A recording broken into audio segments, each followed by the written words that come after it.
Welcome to Immortal Works Flash Fiction Friday, episode 56, Hermes and the Changing Times, by Fanni Sütő. Narrated by John Grundvig.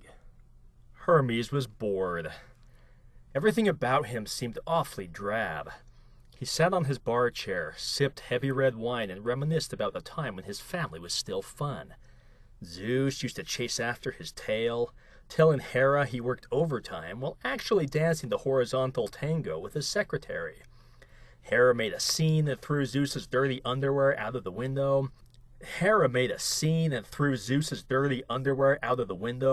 Alongside his issues of manic nymphs and Ulysses' juicy journeys. Zeus would come to Hermes and commission him to bring valuable presents for his harpy wife. Then they all made up, got drunk, and made merry. And now, Zeus became a fat house cat, sitting at the edge of Hera's skirt all day long. They play Scrabble after lunch, watch telenovelas, and if they feel particularly frisky, they go to play bingo. Ares is no fun either. Something cracked in him after World War II. He grew restless and now haunts the Middle East. Aphrodite, sweet silly dove, became a businesswoman. She runs dating sites, and if one can believe the gossips, she is one of the main shareholders of Tinder.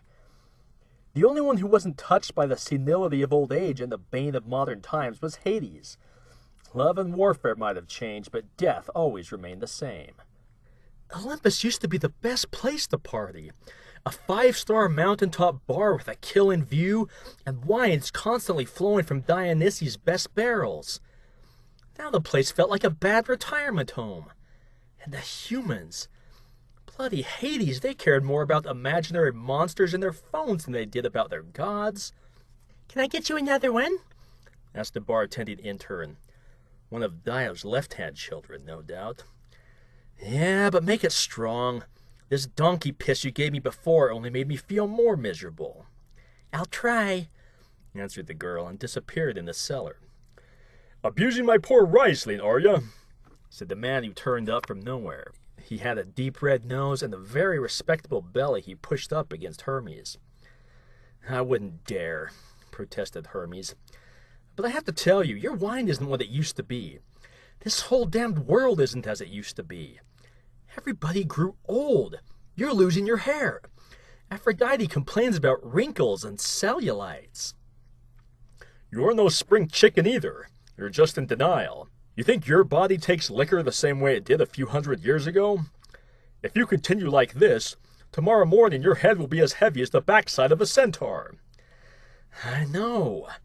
I've been drinking for weeks now," sighed Hermes. "Oh, man. Tell Uncle Dio what's weighing on your heart." Riesling returned with 2 large goblets full of honey-colored liquid. "That's a good girl." Dionysus smiled at her. "Now take a break. The adults need to talk." The girl nodded and left. "Lay it on me," Dionysus said. Hermes took a deep breath. "I'm sick of it all. I used to pull pranks, but nobody laughs at them anymore. Folks seem to have lost their sense of humor with old age. I'd want to snatch things, but my wings aren't as quick as the old days. I'm tormented by bouts of gout." Hermes' voice trembled with sadness, or maybe with too much wine. He turned his head away from Dionysus, hoping to hide the tears running down his face. "That's life, old boy.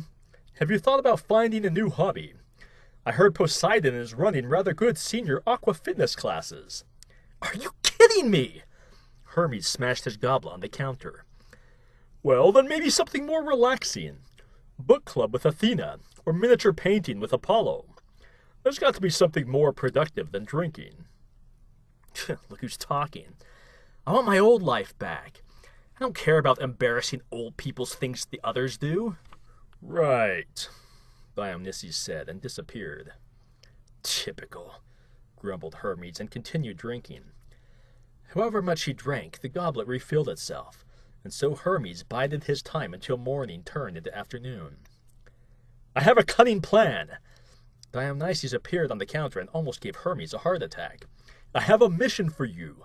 Your Aunt Iris has that fancy paint roller she uses to smear rainbows on the sky. I want it." "Why?" "Just because. get it to me and I'll clear your tab. He produced a long paper slip. And jolly good it'll do to you, as I see you have been at it these past months. Fine. Hermes jumped up. He immediately regretted it. His joints crackled like fireworks. Hermes flew invisibly to Iris's studio. He got in without problems. He knew how to trick the alarm system. Hermes could hear Iris humming in the other room. She could return any minute. The paint roller lay on the table, almost asking to be taken. Adrenaline drummed in Hermes' ears. He tiptoed to the table, clutched the roller, and off he flew. He hadn't felt so full of life for a long time. When he was in a safe distance, he looked at his loot. Why would pot-bellied Dionysus want this thing anyway? The roller tingled under his fingers, and Hermes felt the urge to try it. Dionysus could wait a little, or a lot. Hermes flew up and painted a line of purple on the sky. Then he continued with yellow, red, green, and all the colors of the world. His wings felt lighter and everything seemed brighter.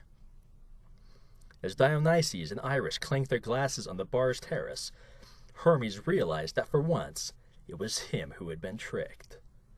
Thanks for listening to Immortal Works Flash Fiction Friday. If you have a submission, send it to submissions@immortal-works.com.